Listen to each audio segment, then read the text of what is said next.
नमस्कार दोस्तों, मैं वैदेही मालविया कानपुर से मेरी हरी भरी छोटी सी बगिया में आप सभी का स्वागत है। देखिए, सर्दियां शुरू हो गई हैं और सर्दियों के साथ साथ इसमें कई तरीके की सब्जियां और कई तरीके के साग का भी आनंद लिया जा सकता है।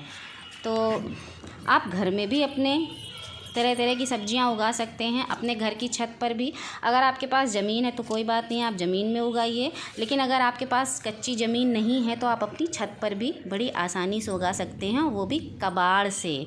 मतलब कबाड़ से जुगाड़ करके भी आप अपने घर में सब्जियां उगा सकते हैं। तो देखिए, मैंने ये टब लिया है, मेरे पास कुछ ये टायर है, इस तरह की चीज़ों में मैं सब्जियां उगा रही हूँ। कुछ कार्टन्स हैं और इसमें भी आप तरह तरह की सब्जियां उगा सकते हैं, जिसमें से साग तो बहुत ही आसान है, जैसे सरसों का साग, चने का साग। और चने का साग तो बहुत आसानी से आप उगा सकते हैं, और यकीन मानिए जो स्वाद चने का आपको घर में उगाए हुए साग में मिलेगा वो आपको मार्केट में नहीं मिलेगा।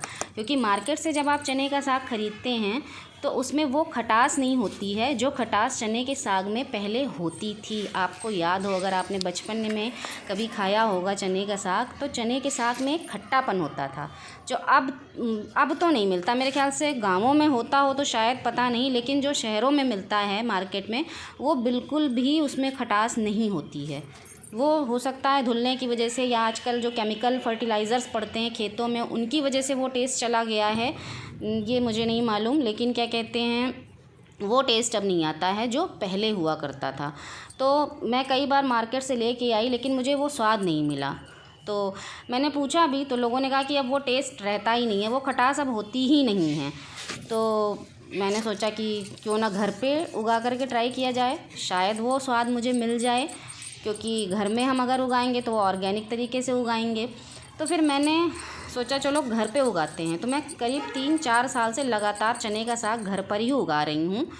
और जब मैंने घर पे पहली बार उगाया तो वाकई में वो, उसके अंदर जो खट्टापन होना चाहिए वो पूरी तरह से था उसमें। मतलब इतना बिल्कुल चने के साग में जो ओरिजिनल खट्टापन होता है वो खट्टापन था। और जो जब उसको मैंने बनाया तो क्या तो उसका स्वाद था, आनंद आ गया खा करके। तो आप भी अगर वही बचपन वाला टेस्ट पाना चाहते हैं खट्टे खट्टे चने के साग का, तो आप अपने घर की छत पर भी उगा सकते हैं। आप शहर में रहते हैं, आपके पास नहीं है जगह कि आप ज़मीन में उसको लगाएं, आप छत पे लगाइए। बहुत ज़्यादा आपको गहरे पॉट की, बड़ी क्यारी की ज़रूरत नहीं है। क्यों? क्योंकि आपको सिर्फ साग चाहिए, आपको उसमें चने नहीं चाहिए। चने नहीं चाहिए हमें क्या चाहिए, सिर्फ साग चाहिए। तो साग के लिए बहुत ज़्यादा गहरा बर्तन नहीं भी है तो भी चल जाएगा। तो देखिए, चने के साग को उगाने के लिए क्या करना है, पहले आप चने को भिगो दीजिए। अगर नहीं भीगा है तो आप ऐसे भी चना डाल सकते हैं, और इस तरीके से आप पतली पतली नालियाँ बना लीजिए 1 से 1.5 इंच में के गैप पे। उसके बाद आप उसमें ऐसे भीगे हुए चने, या भीगे नहीं भी हैं, जैसे मेरे चने भीगे नहीं हैं, तो आप ऐसे उन नालियों में थोड़ी थोड़ी दूरी पे एक एक चना आप डालते जाइए। और उसके बाद उसको आप मिट्टी से कवर कर दीजिए। हाँ, बस एक चीज़ का ध्यान रखिए कि जब आप चना बोइए तो मिट्टी उसकी पहले से तैयार कर लीजिए, और इसकी मिट्टी बहुत रिच होनी चाहिए। क्यों? क्योंकि हम छत पे उगा रहे हैं, मतलब हमारे पास लिमिटेड मिट्टी है, बहुत ज़्यादा मिट्टी हमारे पास नहीं है। तो उसके लिए हमें मिट्टी को बहुत ज़्यादा ताकतवर बनाना होगा, और बहुत ज़्यादा ताकतवर बनाने के लिए क्या करना होगा, उसमें खाद की मात्रा ज़्यादा करनी होगी। तो उसमें आप 40% गार्डन सॉइल रखिए, और आप 50% आप उसमें वर्मी कंपोस्ट और गोबर के जो खाद है, गाय के गोबर की खाद है, उसको भी आप ज़रूर ऐड कीजिए। मतलब इसमें आप वर्मी कंपोस्ट भी डालिए और गोबर की खाद भी डालिए, क्योंकि गोबर की खाद जो है वो नाइट्रोजन रिच होती है, और जो वर्मी कंपोस्ट है वो जैसे फलदार, जो मतलब जैसे जो सब्जियां, जैसे जिसमें फल बनते हैं, उनमें वर्मी कंपोस्ट ज़्यादा अच्छी होती है। तो चने के साग के लिए हमें दोनों चाहिए, केचुए की खाद भी डालिए और गोबर की खाद भी डालिए। और अगर केचुए की खाद कम भी डालेंगे तो चलेगा, गोबर की खाद की मात्रा आप ज़्यादा रखिए, क्योंकि हमें क्या चाहिए, इसका साग चाहिए, हमें चने नहीं चाहिए, हमें साग चाहिए। इसलिए आप 50% इसमें आप खाद डालिए, 40% इसमें आप गार्डन सॉइल और 10% आप इसमें रिवर सैंड डाल दीजिए। 10% इसलिए क्योंकि जब आप खाद की मात्रा ज़्यादा कर देते हैं तो वैसे भी आपकी मिट्टी वेल ड्रेन्ड हो जाती है और भुरभुरी हो जाती है। खाद से भी हमारी मिट्टी भुरभुरी हो जाती है। तो 10% आप रिवर सैंड डाल दीजिए और नीम की खली इसमें ज़रूर डालिए। नीम की खली इसलिए क्योंकि हमें इसको कीड़ों से बचाना है, फंगस से बचाना है, और क्योंकि हम ऑर्गेनिक तरीके से हम इसको उगा रहे हैं इसलिए हम इसमें किसी भी केमिकल का या किसी भी पेस्टिसाइड का इसमें इस्तेमाल नहीं करेंगे। हम इसको पूरी तरह से ऑर्गेनिक ये तभी होगा जब हम इसमें कोई भी केमिकल इस्तेमाल नहीं करेंगे। मतलब सिर्फ ऑर्गेनिक खाद और ऑर्गेनिक चीज़ों से ही इसको कीटों से इसका बचाव करेंगे। तो उसके लिए हमें इसमें नीम की खली ज़रूर डालनी है। नीम की खली बिल्कुल भी स्किप मत करिएगा।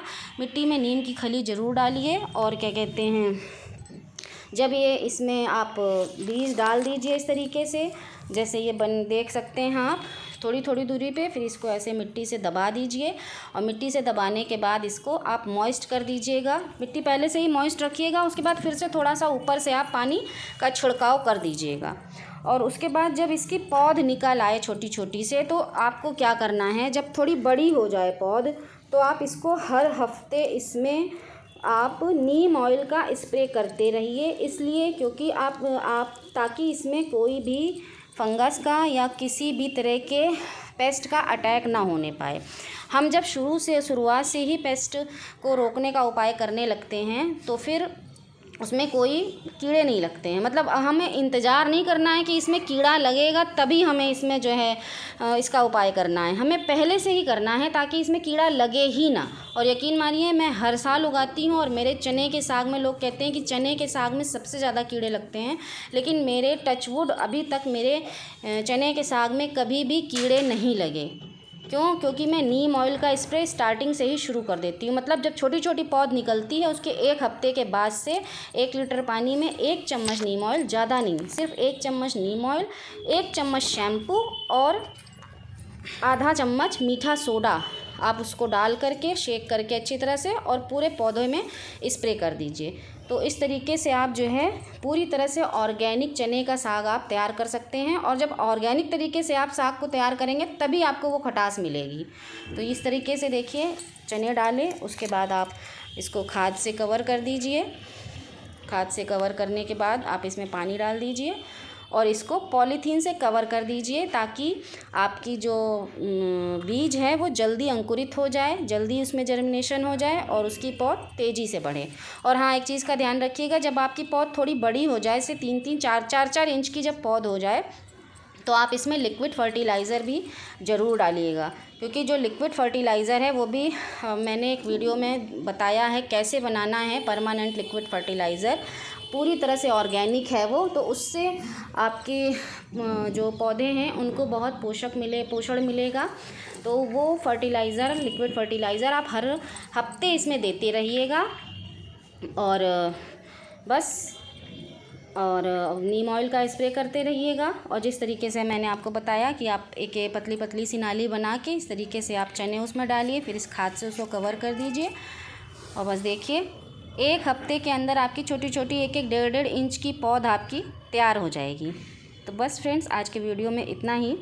फिर मिलते हैं किसी नए वीडियो में किसी नए टॉपिक पे। तब तक के लिए नमस्कार। हाँ, अगर आपको मेरा वीडियो यूज़फुल लगा हो तो प्लीज़ उसे लाइक करिएगा, शेयर करिएगा और हाँ, मेरे चैनल को सब्सक्राइब करना मत भूलिएगा। तब तक के लिए नमस्कार। Happy gardening. Bye bye.